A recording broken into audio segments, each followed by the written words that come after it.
ஆண்டவராகிய இயேசு கிறிஸ்துவின் நாமத்தினாலே உங்களுக்கு என்னோட அன்பின் வாழ்த்துக்கள்.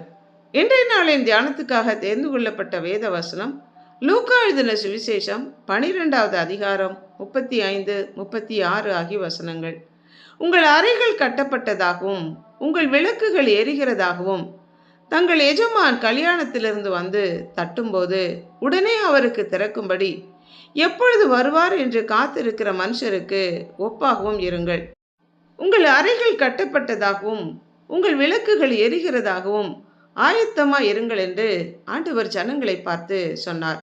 அறைகள் கட்டப்பட்டதாக என்றால் நாம் இடுப்பில் கட்டுகிற வஸ்திரத்தின் மேல் கச்சையை கட்டி கொண்டிருக்கிறவர்களாக, அதாவது எந்த சமயத்திலும் வருகிற தன்னுடைய எஜமானுக்கு ஊழியம் செய்ய ஆயத்தமாக இருக்கும்படி இரவு வேளைகளிலும் விளக்குகள் எரியத்தக்கதாக இருக்க வேண்டும். ஒருவேளை விளக்குகள் எரியவில்லை என்றால் அது ஆயத்தமில்லாமல் இருப்பதற்கு அடையாளம். வெளியே போயிருக்கும் எஜமான் எப்பொழுது வந்தாலும் கதவை திறக்க ஆயத்தத்தோடு, எஜமானுக்கு ஊழியம் செய்ய ஆயத்தத்தோடு காணப்படும் ஊழியக்காரனே மெச்சிக்கொள்ளப்படுவான்.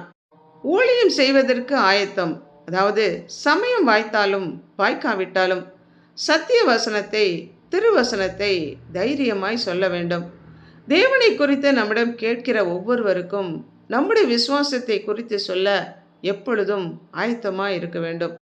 39வது வசனத்தில் திருடன் வந்து திருடி கொண்டு போகாதபடி அலர்ட்டாக இருக்க வேண்டும், கவனமாக இருக்க வேண்டும் என்று ஆண்டவர் சொன்னார். தேவன் நமக்கு கொடுத்திருக்கிற ஆவிக்குரிய ஆசீர்வாதங்களை திருடன் வந்து திருடி கொண்டு போகாதபடி, நமக்குள்ளதை, நமக்கு சொந்தமானதை நாம் இழந்து போகாதபடி விழிப்பாய் இருந்து நமக்குரிய ஆசீர்வாதங்களை நாம் பாதுகாக்க வேண்டும். நினையாத நேரத்தில் மனுஷகுமாரன் வருவாராகையால், அவர் எப்பொழுது வருவார் என்று நமக்கு தெரியாதாகையால் நாமும் எப்பொழுதும் ஆயத்தமாய் இருக்க வேண்டும். இங்கு 3 விதமான காரியங்களுக்காக நாம் ஆயத்தப்பட வேண்டும் என்று ஆண்டவர் சொன்னார். அறைகள் கட்டப்பட்டு விளக்குகள் எரிந்து கொண்டு இருக்கும்படி ஆயத்தப்பட வேண்டும். எதற்காக என்றால், எஜமானுக்கு ஊழியம் செய்வதற்கு, ready to serve the master, ஜனங்களுக்கு ஊழியம் செய்யவும் ஆயத்தமாக நாம் இருக்க வேண்டும். நம்மிடமுள்ள ஆசீர்வாதங்களை இழந்து போகாதபடி, ஆண்டவர் நமக்கு கொடுத்திருக்கிற ஆவிக்குரிய ஆசீர்வாதங்களை திருடன் வந்து எடுத்துக்கொண்டு போகாதபடி நாம் அலர்ட்டாக இருந்து அவைகளை பாதுகாக்கவும், நினையாத நேரத்திலே மனுஷகுமாரன் வருவாராகையால் அவரை சந்திக்கவும் நாம் ஆயத்தப்பட வேண்டும். ஜெபிப்போமா.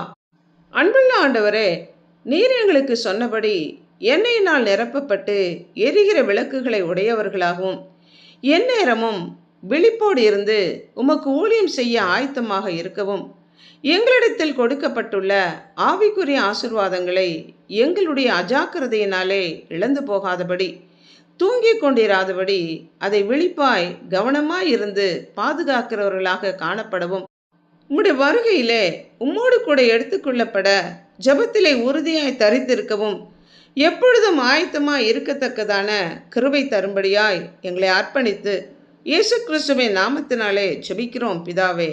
ஆமென்.